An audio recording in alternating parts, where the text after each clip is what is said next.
Hey everyone, welcome to this week's message for the kids and youth from Atkinson Congregational Church. We are the light on the hill where no matter who you are or where you are on life's journey, you are welcome. I'm very glad that you could join me today for our message, and usually when I do these, I like to be outside walking around.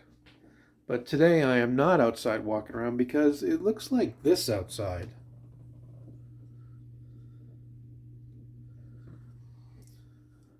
So, on days when it's like this outside, I don't really want to be out in the middle of the snowstorm. And so I do some other things. I have other hobbies, like I bake.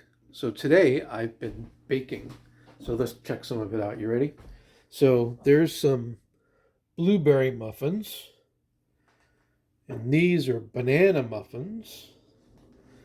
And this is mincemeat crumb cake. And then one more thing I still got cooking over here in the bread machine. This is mincemeat bread.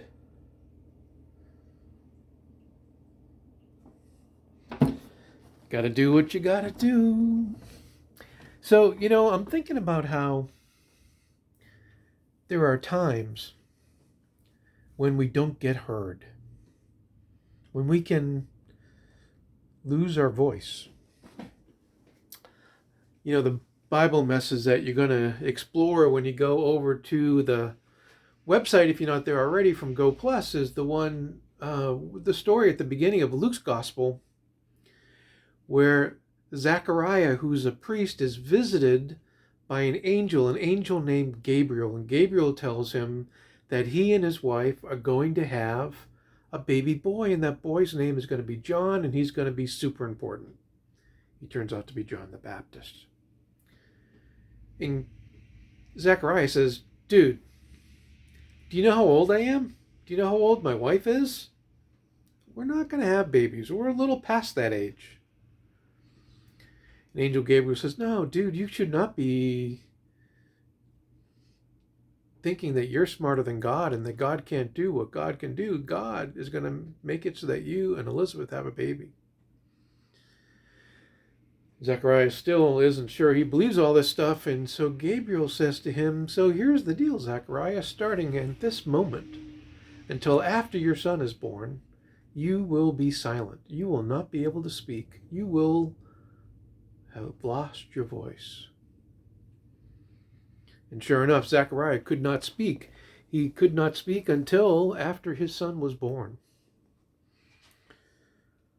I'm thinking about other times in our lives when maybe we lose our voice. There's a sickness that's called laryngitis where something happens to your throat and you lose your voice, literally cannot talk. When you talk like that. But laryngitis, very good news, is temporary. And it's not like a permanent thing where it's going to take your voice forever. What are other ways we can lose our voice? When I was little, when my mother would look at me and go, that meant that I should lose my voice for a while on my own. If not, she would help me lose it. And another way you can lose your voice is, we're doing all this stuff with Zoom and everything now, and we're having all these calls and meetings and church and everything else, and when somebody either forgets to unmute themselves or mute themselves by accident, and they're staring into their camera on their computer and they're going,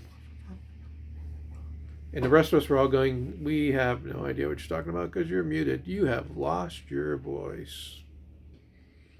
Maybe you can think of some other ways that you can lose your voice. There are more. But here's what I want you to remember. I don't think that Zechariah was getting punished. I think Zechariah was getting a chance to reflect and learn something new. I think Zechariah was one of those guys who did a lot of talking, but not a lot of listening. They say if all you ever do is talk, the only thing you ever hear is yourself. So the angel gave Zechariah 9 months or so where he did not have to talk. He could not talk, and what he got to do was listen. and learn. And that's a pretty good thing. I think Zechariah got a chance to learn. And so sometimes you know people who like to talk all the time and never stop. And that's okay. They can be good friends and you can learn stuff from them and everything else, but sometimes you might wish for a little less talking.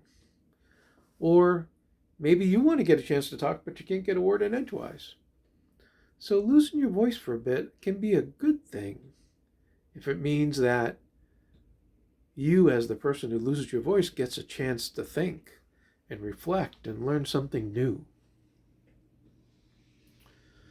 Losing our voice and having it be a blessing from an angel. In Zechariah's case, the angel Gabriel, who came to visit him. Well, that's our good news for this week. Don't forget, losing your voice isn't necessarily a tragedy. Sometimes it means that it's an opportunity for us to learn something new. Well, if you're not there already, head over to our website, atkinsoncc.org. Click at the link right on the homepage that takes you to virtual church school, and you can do our lesson with the folks from Go Plus, who are also going to be talking a little bit about Zechariah this week. Also there, don't forget, is our Advent calendar. Every day from now until Christmas, there'll be a new day revealed on the calendar and a new thing to read or see or do or a project. They're really cool. Kristen, our new youth leader and marketing person, has put a lot of work into that, and it's super good. So make sure you get over there and check all those out too. Don't forget, we're planning a drive-in service for Christmas Eve, so we're hoping everybody can come to that. More information will be coming out as it gets closer. And off you go. Have a blessed week. Enjoy the wonderful white weather we're having today. And don't forget, losing your voice once in a while, not a tragedy. Might even be good for you. Take care. See you soon. Bye-bye.